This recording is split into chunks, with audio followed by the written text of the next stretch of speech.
Having a perfectly balanced sound throughout the range of your saxophone can seem like an unattainable goal, but it doesn't have to be. You just need to know what to work on. In today's video, I will give you a couple of tips and show you a very simple yet effective exercise to bring you on the right track. But before we dive into the techniques, let's talk about why achieving an even sound throughout your saxophone's range is crucial.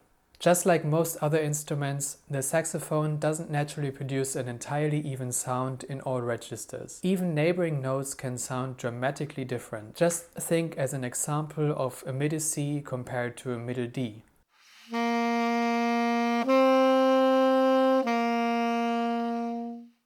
One of the reasons for that is that the length of the vibrating air column is different for each note, and the shorter the air column, the thinner the note tends to sound. For example, a low C has a very long vibrating air column since nearly all of the keys are closed, whereas a middle C has a much shorter air column because most of the keys are open.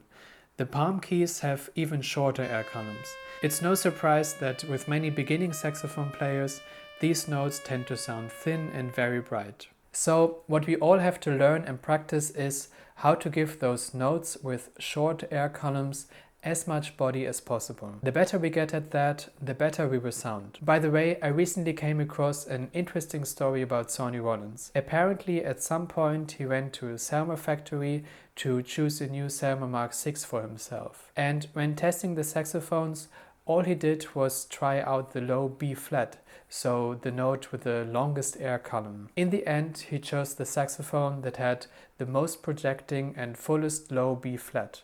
Pretty unusual test, right? But now let's get back to the topic. How can we compensate for these sound differences within our saxophone? A crucial step in achieving a more even sound is to make sure you have a natural and relaxed embouchure. You also want to minimize embouchure movements when transitioning from one note to the next. If you're interested in learning more about this, I will link another video where I go into greater detail up here. Giving notes with shorter air columns a fuller sound relies heavily on your breathing technique. In short, that means engaging your diaphragm. Offering quick tips on this is challenging, but if you want to know more about this, let me know down in the comments and I will try to create another video solely dedicated to breathing. Practicing flexibility in your throat, tongue and embouchure is incredibly helpful. It enables you to make necessary adjustments. A great way to practice this is by just using a mouthpiece. You can find a whole video about this up here. Many saxophone players make it more challenging for themselves by using unnecessarily hard reeds or very open mouthpieces. In general, a medium tip opening and a medium strength reed will make it easier for you to play with the evenness you're striving for. Those were some tips that can help you on your journey. Now let me introduce you to a simple exercise that can work wonders for the evenness of your sound. Here's how it goes. Let's take a C major scale. Start with the low C and make it the best low C you've ever played. Then slur to the low D and aim to maintain the same sound quality as you did for the low C.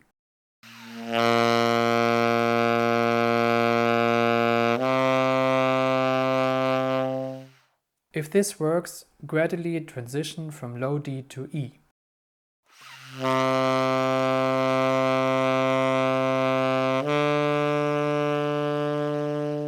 If you notice a difference between D and E, try again, focusing on the desired sound quality for E.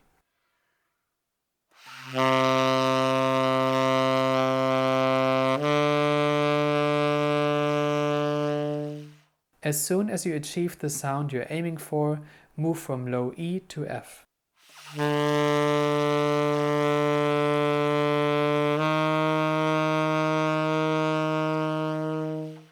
This exercise continues until high C. After reaching high C, reverse it and descend until low B, returning to low C. Can you ever attain a perfectly balanced sound? No, you cannot. There's always room for improvement, even for the greatest saxophone players. So don't be discouraged if it doesn't work perfectly right away. Any small improvement is a step in the right direction. If you found this video helpful, I would be really grateful if you would leave a like, and also don't forget to subscribe for future content like this. Also, let me know in the comments about your progress and if there are any other topics you would like me to do a video about. See you next time.